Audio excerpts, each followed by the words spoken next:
Have you ever stopped to look around? I mean, really look around. At your phone, your shoes, that cup of coffee you're holding, you're literally surrounded by a secret language, a world of symbols, sounds, and shapes that are all talking to you, without saying a single word.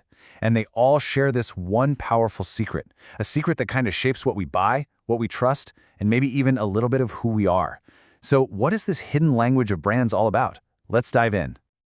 Okay, think about this for a second. You've got the Nike swoosh, right? So simple, yet so iconic. Then there's that ta-dum sound you hear right before a Netflix show starts. And what about the unique, curvy shape of a classic Coca-Cola bottle? They seem totally different, but there's an invisible thread connecting all of them. So what is it? And the answer is, they're all trademarks. Simple as that. A trademark is basically a brand's unique signature. It's how a company says, hey, this is us, this is our thing. It's a promise, really, a promise of quality that tells you you're getting the real deal, not some cheap knockoff. Now, to really get what a trademark is, it helps to understand what it isn't. You've probably heard of patents and copyrights, right? Well, a patent protects an invention, like a new piece of tech. A copyright protects a creative work, like a book or a song. But a trademark? That protects the brand's identity. But here's the really wild part.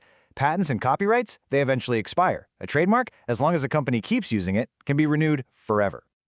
So, when you hear the word trademark, your mind probably jumps straight to logos and brand names. And you're not wrong, but that's just the tip of the iceberg. The world of trademarks is honestly way more creative and, well, surprising than you might think. Right, so these are the classics, the ones we see a million times a day. You've got your straightforward word mark, like Google. Then the iconic logo, or device mark, like Apple's Bitten Apple. Even a killer slogan like Just Do It can be trademarked. Oh, and the entire design of that Pepsi can? Yeah, that's a label mark, all locked down. And this is where it gets really interesting. Because a trademark isn't just about what you can see, it's also about what you can hear, what you can touch, and what color you automatically associate with a brand. This is some next-level stuff. Seriously, our idea of a brand just got a whole lot bigger. That Netflix to-doom? It's a trademark sound. It's an asset designed to be instantly recognizable. The unique triangular shape of a Toblerone bar is legally protected, so you connect that shape directly with that chocolate. And get this, even a specific shade of color, like that distinctive Cadbury purple or Tiffany blue, can be owned by a brand in their industry.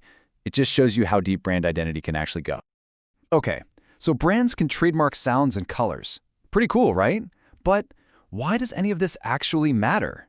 Well, it turns out trademarks are absolutely crucial, not just for the businesses that own them, but for you and me, the consumers. You can really break down its value into three key areas. For businesses, it's a huge asset that builds recognition and stops copycats in their tracks. For us, it's a shortcut to trust, a guarantee of quality. And holding it all together is that powerful legal protection that gives the trademark its real teeth. I love this way of putting it, a fingerprint. It's totally unique, you can't deny it, and it proves identity. That's exactly what a trademark becomes. It's way more than just a logo. It's an intangible asset, a promise of quality and trust that can be worth, literally, billions. So how does a brand go from having a cool idea for a logo or a sound to getting one of those legally protected fingerprints? Let's take a quick look at the journey from just a claim to an ironclad registered right. Okay, you've seen these little symbols everywhere, but they mean very, very different things. The little TM symbol is basically a brand planting its flag. It's saying, hey world, I'm claiming this is my mark. But that R symbol, that's the real deal. That means the trademark has been officially examined and granted by the government. The big takeaway is simple. The R gives you much stronger, legally enforceable rights. Getting that powerful little R symbol involves a whole formal process. Let's take India as an example. First up, you have to search the database to make sure your mark is actually unique. Then, you file an official application. After that, an examiner reviews it to see if it meets all the legal rules. If it passes, it gets published for everyone to see, which opens up a 4-month window where others can oppose it. If nobody objects, then boom, the final step is registration, and that certificate is issued. Now that whole system we just walked through, it didn't just appear out of thin air. To really see how far brand protection has come, it's pretty interesting to use India as a case study and just look at the history that shaped its modern trademark laws. You know, the basic idea of marking your goods is ancient. We're talking as far back as 1266, when bakers in England had to put a unique mark on their bread so everyone knew who made it. Fast forward through centuries of development, and you see India enacting its first modern law in 1940. But the current act, passed in 1999, was a game changer. It brought India's system right up to speed with global standards, getting it ready for the modern economy. And the result of all that history? Just look at the scale of it today. Over 2 million trademark applications, that's what 20 Lakh means, have been filed in India. And that's not just a boring legal statistic. It's a massive sign of a booming, innovative economy where brands know that their identity is one of the most valuable things they own.